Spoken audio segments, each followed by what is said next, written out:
Esiet sveicināti raidījuma ciklā Uzzini, pirms, dodies, droša darba ceļvedis Eiropā. Mani sauc Andris Segliņš, esmu Nodarbinātības valsts aģentūras Eiropas darba konsultants un šī raidījuma cikla vadītājs. Raidījumos mēs apskatām jautājumus, kurus ir būtiski noskaidrot pirms došanās uz ārvalstīm. Darba tirgus situācija, darba meklēšana, praktiski jautājumi par CV sagatavošanu, dzīvošanas nosacījumiem un citi praktiski jautājumi. Katrs raidījums ir veltīts vienai valstī, un šodien mēs runāsim par Šveici. Un uz raidījumu esmu aicinājis Nodarbinātības aģentūru Šveicē, EURES konsultantu Pīteru Mireru. Hello, Peter. Hello, Andris. Let's start our conversation with an overview of Swiss labor market and which sectors or industries are experiencing the highest demand for workers, and are there any occupations facing labor shortages? Well, first of all, how do you say in Latvian sveiki, no Šveicies? Yes, we say sveiki. Sveiki, no Šveicies. Well, the situation in the Swiss labor market is generally good and stable. The rate of unemployment rose to 2.6% in September 2025, and around 37,000 job vacancies are reported.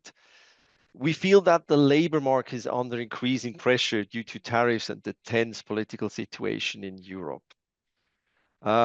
What is also important to understand the Swiss job market is that 28% of the employees are foreign nationals and over 400,000 are cross-border commuters. You have been asking about shortages. Well, as almost every country in Europe, we have shortages in the healthcare sector, such as doctors, psychiatrists, nurses, and therapists, as well as in the chemical and pharmaceutical industry, medical and scientific experts, pharmacologists, chemical lab technicians. And also we are looking for skilled workers in the industrial sector, electronic engineers, automation engineers, and of course also in the gastronomy, in the hotel, restaurant, and canteen branch industry. We're looking for waiting staff, cooks, and chefs. And do you have also some requests for some seasonal jobs? Yes, in Switzerland we have like the summer season, but which is much bigger is of course the winter season with the mountain regions we have there, and they're always looking for people who are working there just for the season. And maybe heard of Davos, St. Moritz, Engelberg, all those mountain resorts. Also in central Switzerland, here in Andermatt, they're always looking for people. Then we can say that there is possibilities for seasonal and also for qualified personnel to find a job in Switzerland. Absolutely. Yes, and then we have some clear picture of labor market, and let's talk about how to search for a job. And what are the most effective ways to search for a job in Switzerland? And are there any platforms or portals you can recommend for job seekers? Of course, what I'm also consulting my clients is if you have already a small network, here in Switzerland, maybe some people from Latvia already have relatives or friends. I work together in my former job with a gentleman from Latvia, so it's quite common you meet people from Latvia here, and when you then connect to a network. If you don't have a network, it's always good to have a professional LinkedIn profile, to search via your LinkedIn profile for qualified jobs. Or we have websites like jobroom.ch or jobagent.ch or just jobs.ch. There I'm also consulting my clients to get on those websites and establish subscriptions so they always get the jobs on time when they publish there. And yes, you already mentioned LinkedIn, this profile network. But how about other the social networks? For instance, do employers publish vacancies also, for instance, on Facebook profiles or somewhere else? Well, you know, as I would say, in certain countries, Facebook is very active. But here in Switzerland, you know, if you're looking for a job, you more go definitely on a professional network like LinkedIn. Yes, you might want to give it a try, but as you're mentioning, Facebook is also a good tool to get in contact with people who are living there, you know, like expats living in Switzerland communities, or people from Germany living in Zurich. There are those expats groups where you're on Facebook, where you can also get in contact with them and might also ask questions to this community directly to get information, well, from a person who's one-to-one experienced the life here in Switzerland. Then we can say that Facebook could be useful to find some communities and contacts and information, but LinkedIn could be good to present yourself. I would say this is a good summary. Yes, definitely. Yeah. Yes. So when once a person finds an interesting job opportunity, the next step is to prepare a strong application. And let's talk about CV and application in the Swiss context. And my question is, what is the standard CV format? And I mean, how long should be, and what information should be included? I always say a CV should be as short as possible, as long as necessary, but I would recommend don't go over 2 or max 3 A4 pages. What is quite unusual in Switzerland, that it's expected that you have a professional picture on it. When I look at the Anglo-Saxon CVs, there's only just full of copy and text and not a picture on it. Yes, there might be some political reasons behind it, as we know that you don't put a picture on it, but in Switzerland, it's still common and usual to emphasize professional picture in your CV. Then I'm always recommending, you know, emphasize on the last 10 years, put a focus on the last 10 years, what you have been doing, what were your major responsibilities, what were your major tasks, everything which is more far back than 10 years, nobody's interested in. And make also sure it can be read by the artificial intelligence machine. You know, these days it's always like machine processing with those CVs. So you make sure you have on certain websites, you can send your CV in, and then it will be tested if it's if it works well with this AI machine. Then also the structure, it should be structured also chronologically, like the latest job on top, and the ones just following up. And also, I think, emphasize on strengths and experience, and also make your CV tailor-made to the job. Yes, and I think we can say that this job seeker should follow job advertisement and see what are requirements, and then also CV prepare to following these requirements and skills job seeker has. One more question: should a cover letter always accompany a job application? Basically, you know, when you're applying for a job in Switzerland directly on the company's platform, you have to send in, of course, your CV, cover letter, side letter, where you let them know about the motivation and the reason why you are the right candidate for this position. Then the diplomas, like university diplomas, and also the working references. In Switzerland, companies, when you work more than 6 months for a company, they're required by the law to give you a written working references, a written working reference.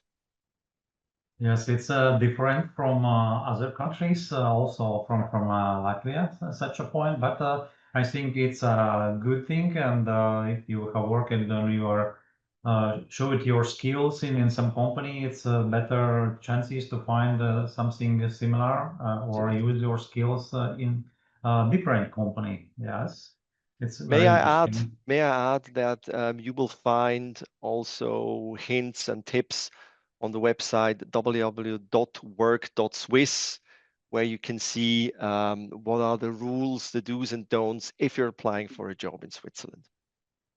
Okay, thank you. Many people wonder how important language skills are when you are looking for a job in another country. And Switzerland has a special situation. You have several official languages, and what languages are useful for job search in Switzerland?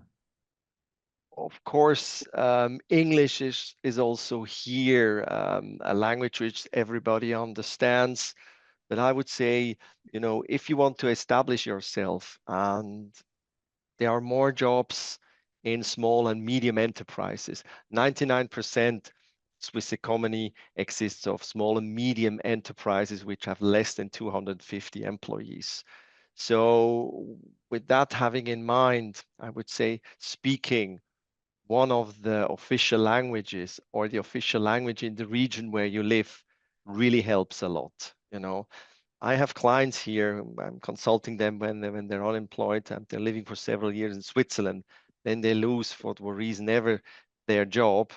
And then they're limited in the job search because they only speak English. So my strong recommendation, if you come here, have a basic knowledge in German, Swiss German. German will do fine.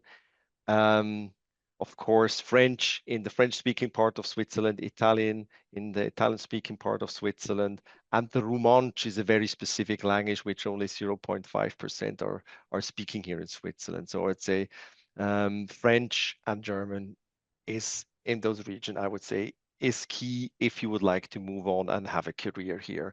And also if you would like to, yeah, mingle with the locals. Yes, and maybe you can mention which which language is used. You mentioned this four languages. That means that, for instance, if you are going to some specific region, or I know you call it cantons, yes, that for instance, western part of Switzerland speak which language? The western part of Switzerland, they speak French. And 60% of the people in Switzerland are speaking German. Then we can say that most used languages are German and French. Absolutely, yes. But you know, also this, everybody speaks at the end English. So most of the time when I speak with my colleagues in the French-speaking part, actually we're both more comfortable if we speak English together, you know. But they had German at school, we had French at school, but we both struggle a little bit with that language. Then if we summarize, we can say that in English you can communicate between each other, but for job purposes, anyway, you need or it's better if you know this local language. Absolutely, well summarized. And of Yeah. course, when you speak German, this will open up a whole new world to you because much more companies, much more jobs you would qualify for. So let's imagine if someone gets a job offer and moving to Switzerland, what are the key administrative steps after arriving in Switzerland? So first of all, I would mention our website, ch.ch. There you can check and on the 4 official languages and also in English what would be the next step. But first of all, you would have to register in your community. You can work 3 months without a permission. After those 3 months, you need a permission. your employer have to take care of that permission. And also what is important, after 3 months, you need to have a health insurance. And by permission, you mean it's like some working permission, and does it need also for EU nationals, or what kind of permission you mean? So for EU citizens, you do not need a residence permit if you work for an employment in Switzerland for up to 3 months, or if you provide a service in Switzerland for a maximum of 19 days per calendar year. However, your employer must register your paid employment through the notification procedure for short-term work in Switzerland at least 1 day before employment is due to begin. If an employment lasts longer than 3 months, you must apply for a residence permit from the Swiss commune in which you are living before starting work. You will have to submit the following documents: a valid identity or passport, confirmation of employment from your employer, or a certificate of employment, for instance, an employment contract. You can have a deep dive on this topic on the professional made picture of the Swiss government, which is called ch.ch. Thank you. And now let's talk about and look at employment contract and working conditions. And what type of employment contracts exist in Switzerland? Should it always be in written form? And what are typical working conditions should be included in employment contract?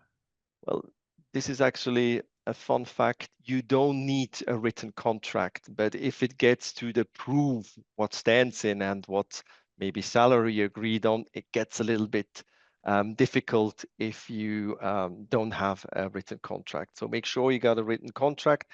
Yes, we have temporary and non-temporary contracts. 4 weeks of holidays is actually mandatory, and working hours are 40 till 45 hours per week. Also, what is important about to know that the labor law is definitely in favor towards the employer.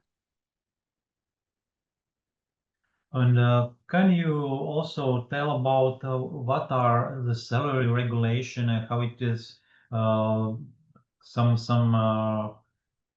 it's regulated? Do you have some minimum wage, or it's by collective agreement? How it is in Switzerland?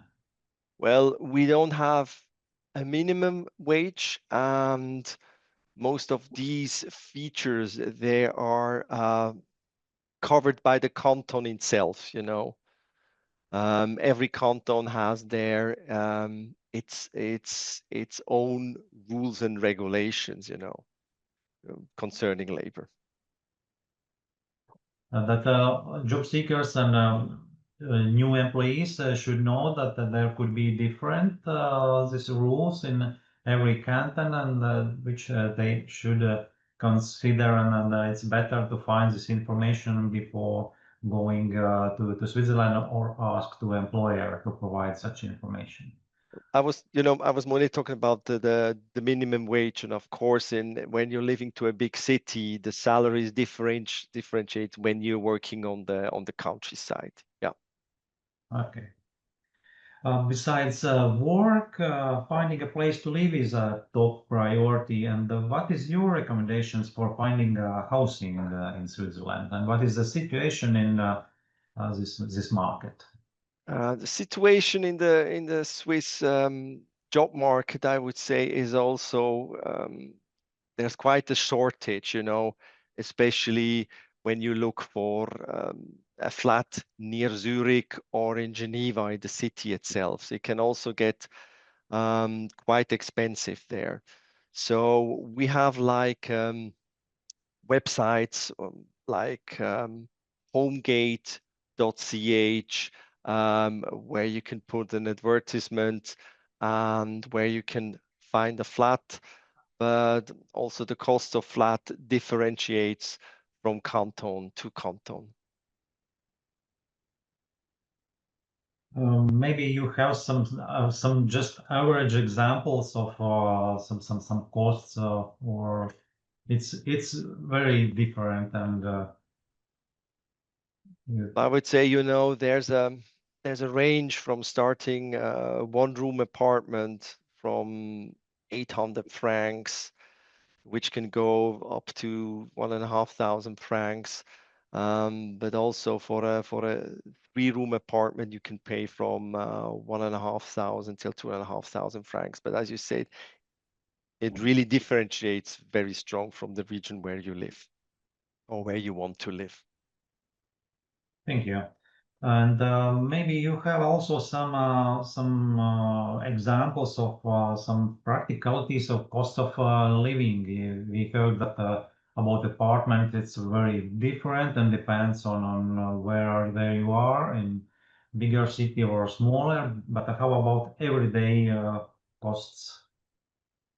So I would say everyday costs, if you buy 1 liter of milk, it will cost about €1.50.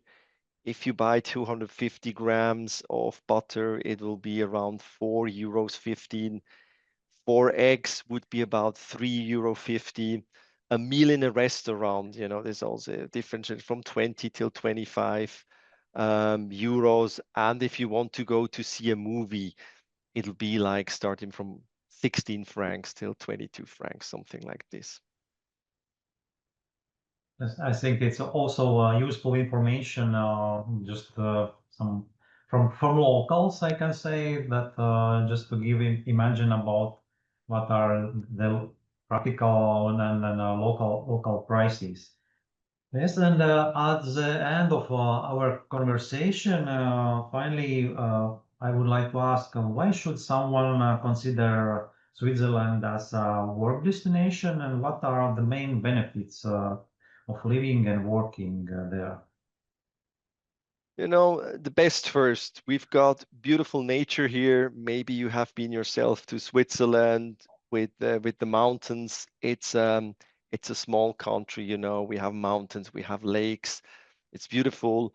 And but to some people, it's pretty surprising that the river which runs through Bern or through Zurich is so clean. You can even take a bath there. You can jump into the river in summertime or in the lake. Politically, I would say we're due to the constitution we have, which is called direct democracy.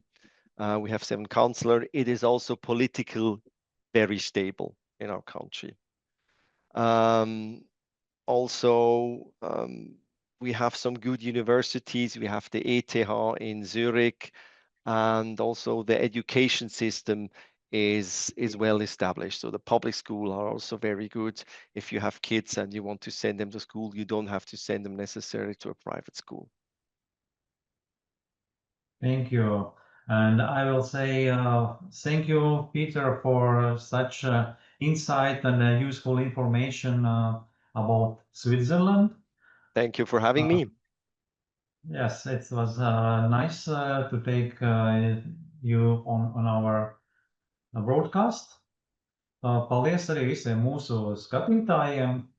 Un, ja jums rodās papildus jautājumi par darba meklēšanu un dzīvošanas nosacījumiem Eiropas valstīs, kā arī jautājumi par starpvalstu sociālā nodrošinājuma vai nodokļu jautājumiem, aicinu sazināties ar mūsu nodarbinātības valsts aģentūras EURES konsultantiem un uz tikšanos mūsu nākošajos raidījumos. Vēlreiz paldies visiem!